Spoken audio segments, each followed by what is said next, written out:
may be super late, but this is very odd. And that is Nidalee, and you've guessed it proper.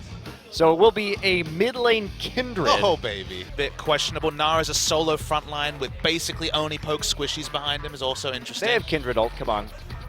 Not for the Gnar, though. He's just going to be chilling in the front line. This is something.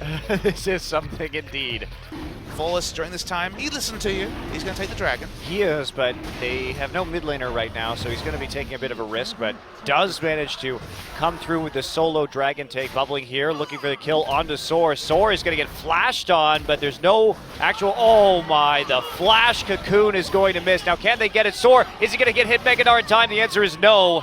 Spat on the ground to his demise. Absolutely uncontested. That is a major win condition for SBENU that has been wiped off the board. Wow. Bubbling actually going to flash forward on a secret. They're going to get a quick kill with the burst from the Echoes, and Madlife now coming over. He's going to catch Nuclear under the turret. So actually well executed gank right there as Secret and Nuclear get a bit careless.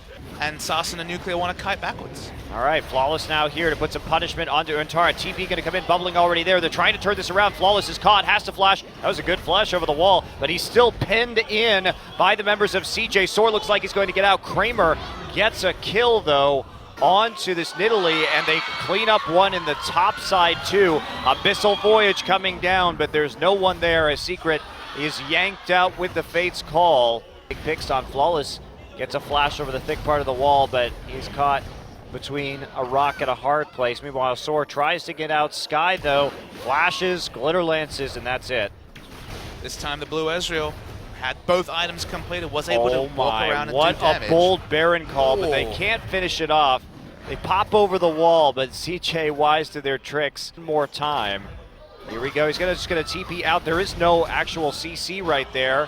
So easily done as he swapped side of the maps. Well, let's push over here instead, no problem.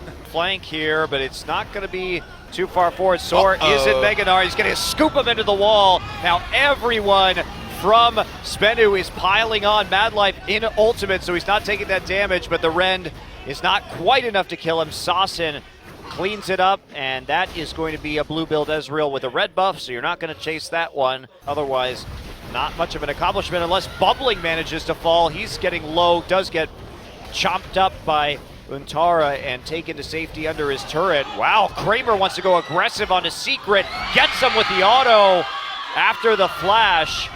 No follow-up here for a Black Cleaver here.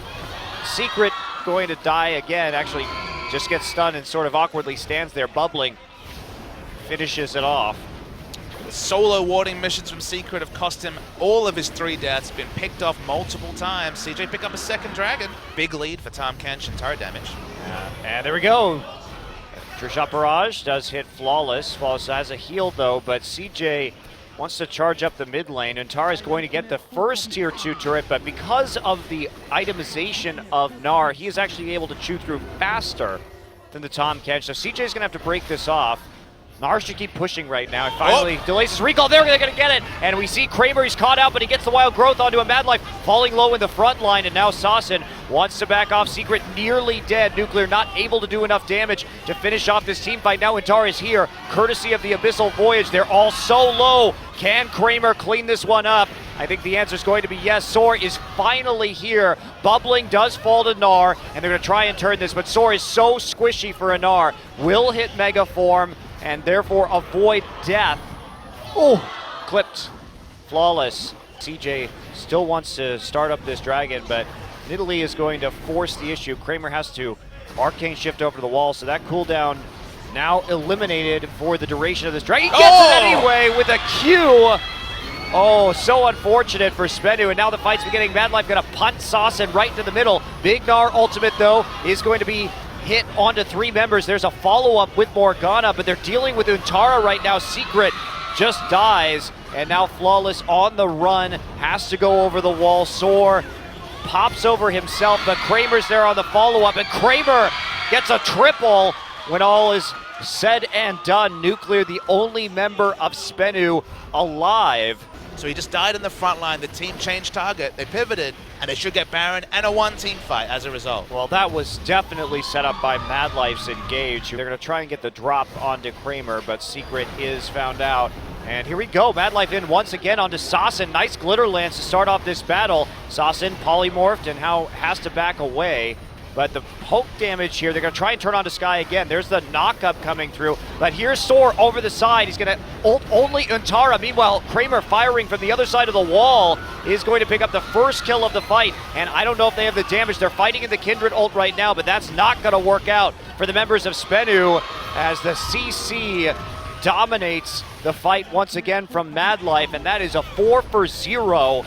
There was no reason to fight right there. And Nuclear was zoned the entire end of that fight, did no auto attack damage whatsoever. Kramer free hit first over the wall, then towards the side of his frontline tank line. It doesn't really matter if you don't have any other damage dealers when we're early enough in the game. That's not really a factor. Tahm Kench is here with the Abyssal Voyage, and this looks like it's going to be the end of game number 2 and send us into our third game of the evening here between SBENU and CJ. CJ will net their first win of the season. It's been rough.